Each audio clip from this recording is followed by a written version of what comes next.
आपके साथ रचना सिंह। तो चलिए शुरुआत करते हैं आज की यूपी रिपोर्ट की खबरों की। खबर उत्तर प्रदेश जनपद बलिया से है, जहां बास्टी विधानसभा 362 के सपा कार्यकर्ताओं ने कहा है कि प्रतिपक्ष राम गोविंद चौधरी भारी मतों से जीत रहे हैं, उनसे किसी की भी लड़ाई नहीं है। जो काम समाजवादी पार्टी ने अखिलेश यादव ने किया है, उसके बाद से प्रदेश में कोई विकास नहीं हुआ है। वर्तमान सरकार के बारे में ये भी कहा कि ये सरकार जुमलेबाजों की सरकार है, कहते कुछ और है और करते कुछ और है। उत्तर प्रदेश में प्रचंड बहुमत से सपा की सरकार बन रही है। आज देश प्रदेश की जनता अखिलेश की तरफ देख रही है। जनपद बलिया में 7 सीट सपा की झोली में होगी।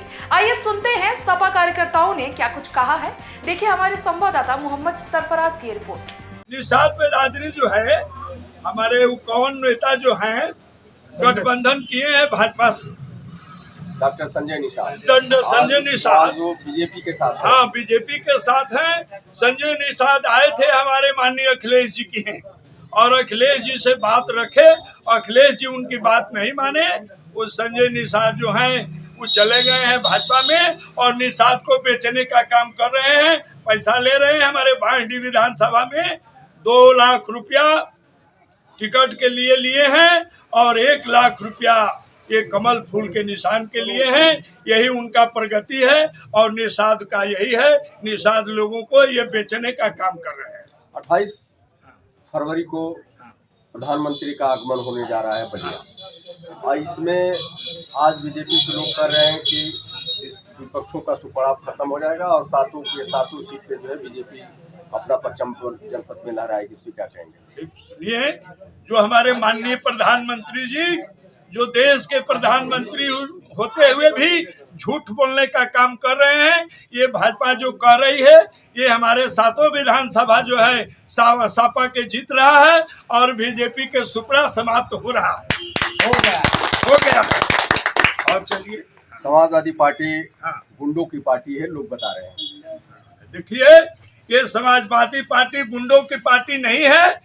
जो आपके मुख्यमंत्री योगी जो बैठे हैं वही गुंडा है और गुंडई कराते हैं। समाजवादी पार्टी गुंडों की पार्टी नहीं है। समाजवादी पार्टी जो है गरीबों की पार्टी है और भाजपा जो है पूंजीपतियों का पार्टी है। समाजवादी पार्टी के नेता की लड़ाई किसके साथ है? यहाँ बांसडी में देखिए, 2 ये लड़ाई है, सपा और भाजपा की।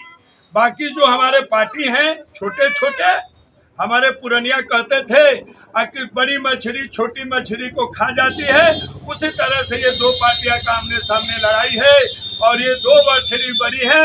एक जो है बिना काट वाली है और एक काट वाली है। अब यही चुनना है कि हमारा कौन है, मुद्दा है बस। और सपा के वरिष्ठ नेता हैं और ये सरवार ककरघट्टी ग्राम सभा है, ये मौजा गंगापुर है, जहां हम लोगों ने एक कार्यालय खोले हैं। ये कार्यालय की मकान हमारी ही है। अब आगे पूछिए क्या आपका नीति है। सही, मैं ये जानना चाह रहा हूँ कि आप सिंह हैं और समाजवादी पार्टी में हैं, लेकिन आज विधानसभा बांसडी में ठाकुर वर्ग के लोग जो है केतकी के साथ हो गए हैं, इस पर क्या कहेंगे आप? ये कहेंगे, हम ठाकुर होते हुए भी इतने उत्पीड़न है भाजपा से, उसके नीतियों से उत्पीड़न है, इसलिए इसमें जात पात नहीं देखा जाता है। अपना जेकरा फाटे बेवाय उहे जानी दर्द के हाल। ठाकुर ब्राह्मण जौन बाड़े सब वित्त विहीन हो गए बाड़े। आई जो नीति बावे मोदी के जोगी के एकदम बर्बाद करे वाला बा। ये भाजपा जो है एकदम झूठी सरकार है। आप लोग किस मुद्दे पर जो है आज विधानसभा बांसडी के जो आज विधायक चुन रहे हैं, किस मुद्दे पर जनता के बीच में जा रहा है? क्या हम जनता के मुद्दा पर इसलिए जा रहे हैं, जो हमारे माननीय अखिलेश जी हैं वो विकास के काम के लिए कहे हैं कि जब हमारी सरकार बनेगी उसके बाद हम लोगों ने जो ये 500 रुपया ये लोग नहीं दिए, तन बंद कराओ बाबा हो। जो 500 रुपया नहीं दे रहे हैं, हम 1500 रुपया जो है वृद्धा पेंशन देंगे और ये करेंगे और वो करेंगे। इसके बाद हमारे अखिलेश जी ने कहे हैं कि यदि हमारी सरकार बनेगी, जो 1 डिसमिल से और 3 बीघा तक जमीन होगा उसको 2 बोरा डाई और 3 बोरा यूरिया देने का काम करेंगे। और जो गरीबों हैं उनको 2 सिलेंडर देने का ये फ्री देंगे, 2 सिलेंडर फ्री देंगे और 300 यूनिट बिजली देंगे। यही हमारा विकास है, हमारा अखिलेश जी का ये संकल्प पत्र है, इसी पर हम लोगों ने करा। आप पूछिए अब क्या करना है। राजभर बिरादरी ओम प्रकाश के साथ है, ठीक। लेकिन आज जो है अपना खिसकता हुआ नजर आ रही है, इस पे क्या कहेंगे? ये खिसकता हुए करेंगे कि जो ये हमारे ओम प्रकाश जी थे उस समय हमारे भाजपा के अलायंस में थे और भाजपा में रहते हुए इन्होंने मंत्री बने, एक डीएम को भी ट्रांसफर नहीं करा पाए, मंत्री की उनकी कोई हैसियत नहीं थी और समाज भर को अवहेलना किए हैं। हमारे अखिलेश जी ने कहे हैं कि यदि ओम प्रकाश जी सरकार बनेगी, ओम प्रकाश जी को बढ़िया पद दिया जाएगा और भर समाज को उत्थान करने का मौका दिया जाएगा। मुलायम सिंह यूथ ब्रिगेड का विधानसभा अध्यक्ष अपने ग्राम सभा सरवार टीम में अपने कार्यालय पर हम लोग बैठे हुए हैं और आगे की रणनीति बना रहे हैं। किस तरह से अपने विधायक को विधानसभा बाजी से जिताने का काम करेंगे? समाजवादियों का मुख्य मुद्दा विकास है और माननीय राम गोविंद चौधरी ने बांसडीह विधानसभा में इतना ज़्यादा विकास किया है जो इनसे पहले जो विधायक थे वो कभी नहीं किए। जितना भी रिंग बंधा है, जितना भी रोड बना है, माननीय राम गोविंद चौधरी जी की यूनिवर्सिटी बनी वो भी माननीय राम गोविंद चौधरी की, जो ITI कॉलेज बना वो भी माननीय राम गोविंद चौधरी जी बनवाए और बंदे पे 2 पुल दिए हैं, 2 क्या 3 समझ लीजिए। जिले में 3 पुल है जो बिहार से जोड़ता है यूपी को, वो भी माननीय राम गोविंद चौधरी और समाजवादी पार्टी की थे। विकास के मुद्दे पर अपना विधायक को ले जा रहे हैं। जी। हम समाजवादियों का मूल मुद्दा विकास है।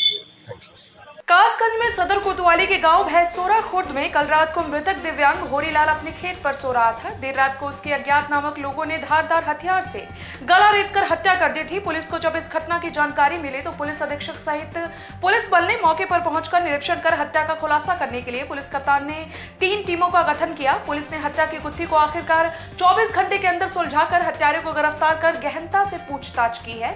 आरोपी ने गुनाह कबूल किया है और आरोपी रणबीर ने बताया है कि मृतक के अवैध संबंध उसकी मां के साथ थे। मेरी मां ने मृतक के साथ मिलकर 2015 में मेरे पिता की हत्या की थी, जिसके बाद मृतक ने मेरी मां को भी मार दिया था। कुछ समय बाद मृतक ने मेरी पत्नी से भी अवैध संबंध बना लिए थे। वो शख्स कोई और नहीं बल्कि उसका ताऊ था, जिसके बाद ताऊ की बढ़ती हुई अवांछनीय गतिविधियों से त्रस्त होकर उसने मौके देखकर रात को ताऊ को शराब पिलाकर उसकी धारदार चाकू से गला रेतकर हत्या कर दी थी। पुलिस ने आरोपी को जेल भेज दिया है। देखिए कासगंज से हमारे संवाददाता फहीम अख्तर की रिपोर्ट।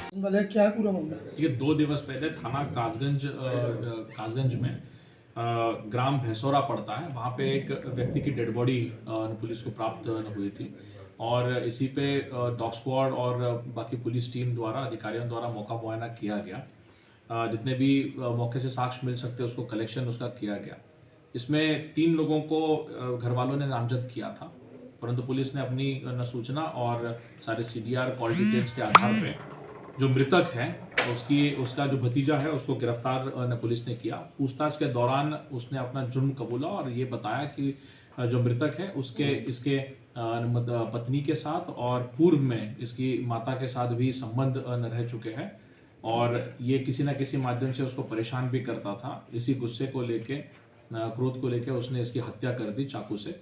जो आला कत्ल है वो भी इसने बरामद न करवाया है और सारे एविडेंसेस को क्लोज न करते हुए इसको जेल भेजने की कार्रवाई की जा रही है। क्या कुछ सर जमीन का भी कुछ मामला था इसमें? ये जमीन का मामला नहीं था, अवैध संबंधों को लेके ये जो है प्रमुखता से मामला सामने आया है। गोरखपुर में आज मीडिया कर्मियों से बातचीत करते हुए राज्यसभा सदस्य और उत्तर प्रदेश पूर्व पुलिस महानिदेशक ब्रजलाल ने समाजवादी पार्टी पर जमकर हमला बोला है और कहा है कि आतंकियों की पैरवी और माफिया अपराधियों को संरक्षण देना सपा की मूल नीति है। पूर्व की सपा सरकार में निर्दोषों की जान लेने वाले आतंकियों को छुड़ाने के लिए कोर्ट में पैरवी करने और माफियों को माननीय बनाने के अनेक तथ्य इसकी तस्दीक करते हैं। उन्होंने मुख्यमंत्री योगी आदित्यनाथ के कसीदे पढ़ते हुए कहा कि सीएम ने सुरक्षा का माहौल बनाया तो यूपी में विकास की गंगा बहने लगी है। देखिए हमारी रिपोर्ट। यहाँ मैं 7 बरस तैनात रहा हूँ और इस मंदिर में मेरे यहाँ करके मैं दर्शन प्राप्त करता हूँ। आज चुनाव है 2022 का और योगी आदित्यनाथ जी की जो सरकार 5 साल अभी पूरे कर रही है, ये कार्यकाल ऐसा रहा जिसमें विकास की गंगा, और विकास तभी होता है जब प्रदेश में कानून व्यवस्था अच्छी रहती। मैं तो 37.5 बरस भारतीय पुलिस सेवा में रहा है और मैंने पहली बार देखा कि जिस तरह विकास के साथ साथ माफियाओं पर कार्रवाई हुई वैसा कभी नहीं। मैं उस चीज को भूल नहीं सकता एक पुलिस अधिकारी के नाते कि पूरे देश में और इस प्रदेश में बम के धमाके होते थे। इसी गोरखपुर में 22 मई 2007 को गोलघर गोरखपुर में धमाका हुआ था इंडियन मुजाहिदीन का। मैं एडिशनल ऑनर था। 23 नवंबर 2007 को लखनऊ, अयोध्या और वाराणसी में हुआ था धमाका और वो भी इंडियन मुजाहिदीन का 15 लोग मारे गए थे। इसके बाद 2006 में हुआ था दशा समेत घाट, 8 लोग मारे गए थे। संकट मोचन ब्लास्ट हुआ था मंगलवार के दिन आतंकवादियों ने और वो भी हुआ था 42 लोग मारे गए थे। शीतला घाट पर ब्लास्ट हुआ था और इसके अलावा रामपुर अटैक हुआ था 31 दिसंबर 2007 की रात में लश्कर तोयबा का, उसमें 7 सीआर। हाथरस के सादाबाद कोतवाली क्षेत्र के खंदौली में मई रोड पर स्थित एचआरटी कोल्ड स्टोर की घटना सामने आई है, जहां अज्ञात कारणों के चलते एचआरटी कोल्ड स्टोर में भीषण आग लगने के चलते अफरा तफरी मच गई है। कोल्ड स्टोर में अचानक भीषण आग लगने की सूचना से कोल्ड स्टोर कर्मियों में भगदड़ मच गई। कोल्ड स्टोर में आग लगने की सूचना पर फायर ब्रिगेड की गाड़ियां आग पर काबू पाने में जुट गई है, जिसके साथ ही आगरा और हाथरस जिले के लगभग आधा दर्जन फायर ब्रिगेड की गाड़ियां आग बुझाने में लगी हुई है। देखिए हमारी रिपोर्ट। ये कोल्ड में आग लगी, क्या मामला रहा है पूरा? आग का भी कारण स्पष्ट नहीं हो पा रहा है। आप भी सामने है, आग पूरा कंट्रोल है। कितना नुकसान हुआ वाला इसका भी अभी आकलन नहीं किया गया है। तो आग लगी कैसे, इसका कारण कोई? अभी इसका कोई कारण स्पष्ट नहीं। आगरा से भी फायर की गाड़ी आई है? आगरा से भी आई। टोटल कितनी गाड़ी आई होंगी? टोटल जो है 4 या 5 गाड़ियाँ हैं, 5 गाड़ियाँ हैं। स्थिति काबू करें। स्थिति पूर्णतः नियंत्रण में है।